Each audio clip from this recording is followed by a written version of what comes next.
Olá pessoal, eu e meu grupo, orientados pelo professor Rodrigo Siqueira, realizamos a prática de replicação AD Intersite, que vamos explicar neste vídeo. Vem com a gente! Antes de começarmos a prática, estudamos a base conceitual do Active Directory. Ele organiza usuários, grupos, computadores e políticas dentro de uma rede corporativa.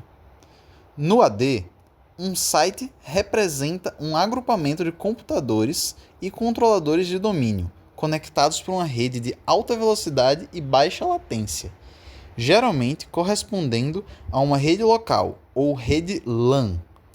A definição de sites permite otimizar o tráfego de replicação e a autenticação, garantindo eficiência no acesso a recursos. A replicação do AD consiste no mecanismo de transferência de dados entre os diversos controladores de domínios D6 em uma rede. Seu objetivo primordial é assegurar a consistência e a uniformidade das informações em toda a infraestrutura de diretório. Esta sincronização de dados é indispensável para organizações com filiais múltiplas ou uma base de usuários geograficamente dispersa. Por meio da replicação, dados críticos, tais como contas de usuário, credenciais de acesso e políticas de grupo, são distribuídos de maneira homogênea por todos os E6. Este processo garante não apenas a integridade dos dados, mas também a alta disponibilidade e eficiência no acesso aos recursos da rede por parte dos usuários. Existem dois tipos de replicação, a intrasite e a intersite. A intrasite ocorre entre controladores de domínios dentro de um mesmo site. Por ocorrer em redes rápidas e confiáveis, a replicação é quase imediata, refletindo rapidamente alterações em usuários, grupos e políticas sem impactar significativamente a rede. Já a replicação intersite ocorre entre sites distintos, geralmente conectados por links de longa distância, WAN, que possuem maior latência, porém menor velocidade do que uma rede local, e são mais custosos. Para otimizar o tráfego, esse método de replicação utiliza intervalos agendados e servidores chamados Bridgehead Servers, responsáveis por concentrar e distribuir alterações entre sites, evitando redundâncias e reduzindo o consumo de largura de banda. A configuração é realizada no AD Sites and Services, onde administradores definem sites, subredes e links de sites, ajustando parâmetros como custo, frequência e agendamento de replicação. Esse controle permite equilibrar a consistência dos dados com a eficiência da rede, garantindo integridade e disponibilidade do Active Directory em organizações distribuídas geograficamente. A estrutura que rege a replicação entre localidades é primordialmente estabelecida pelos objetos SiteLink. Esses objetos são responsáveis por definir as conexões lógicas entre os sites, o protocolo de transporte empregado, sendo o RPC sobre o IP mais visual, o custo associado à utilização desse link e o agendamento em que a replicação deve ocorrer. É muito importante que todos os sites estejam interligados, seja de maneira direta ou transitiva. Caso um site esteja isolado por falta de um link configurado, o fluxo de replicação é interrompido, resultando em uma falha crítica na consistência global do Active Directory. Aqui temos uma imagem que representa visualmente o funcionamento dos dois tipos de replicação. Bom, o primeiro passo da prática foi a preparação do ambiente. Para isso, configuramos a máquina virtual denominada MAC1, designada para atuar como controlador de domínio primário no site da matriz. Em conformidade com a arquitetura proposta, essa máquina foi promovida a DC com o objetivo de estabelecer a base da floresta do Active Directory, serviço responsável por centralizar o gerenciamento de identidades e recursos da rede.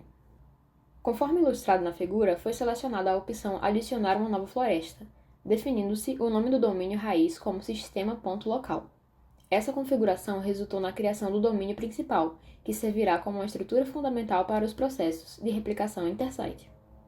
Posteriormente, foi configurado o endereço IP estático desta máquina. Esta etapa é fundamental, pois a definição de um endereçamento IP estático e de subredes distintas é o pilar fundamental que permite ao Active Directory gerenciar a topologia da rede. Ao garantir um IP fixo e um DNS de loopback, assegura-se uma base de rede estável para a instalação dos serviços de diretório. Dando continuidade à configuração do ambiente, a etapa seguinte consistiu no endereçamento da máquina 2, MAC2, designada para atuar como controlador de domínio no site filial. A correta configuração do IP dessa máquina é essencial para simular a separação física e lógica entre a matriz e a filial.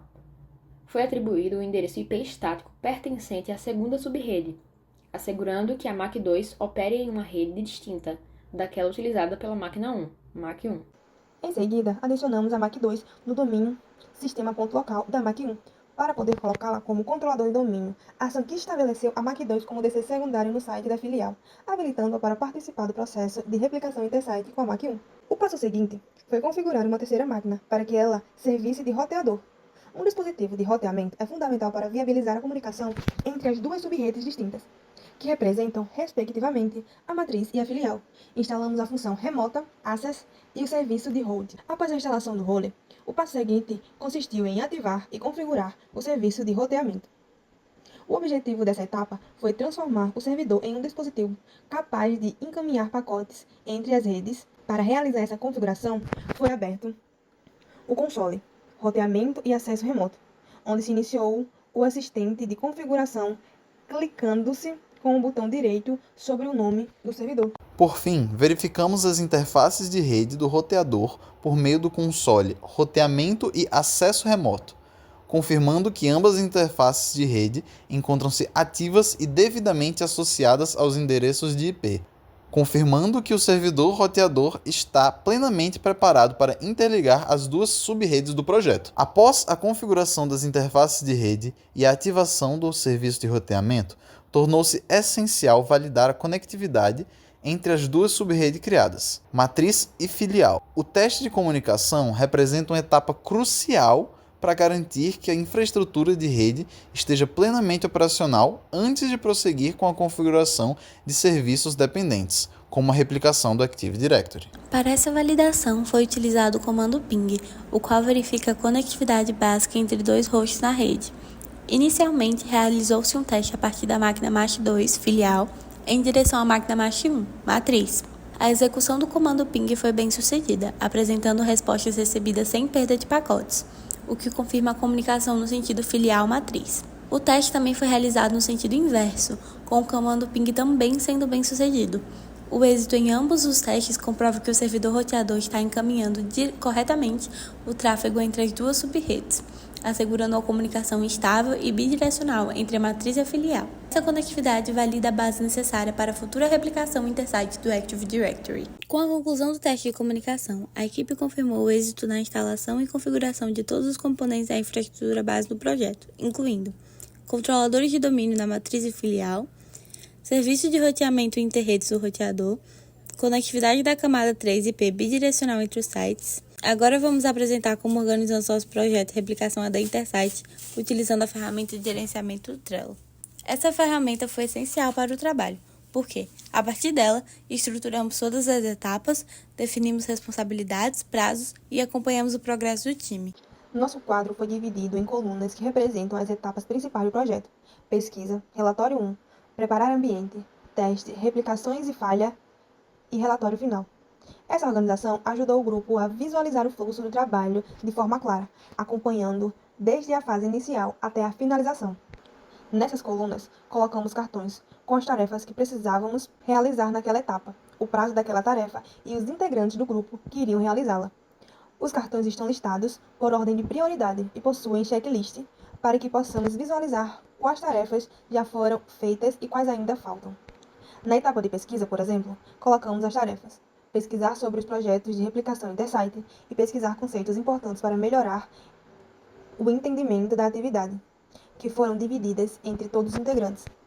Já nas outras etapas, apenas alguns integrantes participaram, como a etapa Relatório 1, que foi realizada por David e Hannah, a etapa Preparar Ambiente, realizada por David e Rita, e a etapa Teste e Replicação de Falhas, feita por Hannah e Ellen. Em algumas etapas não foram concluídas no prazo devido à carga de atividades, então reorganizamos tudo e seguimos o plano atualizado. E esse foi o nosso vídeo. Muito obrigada por ter assistido até aqui.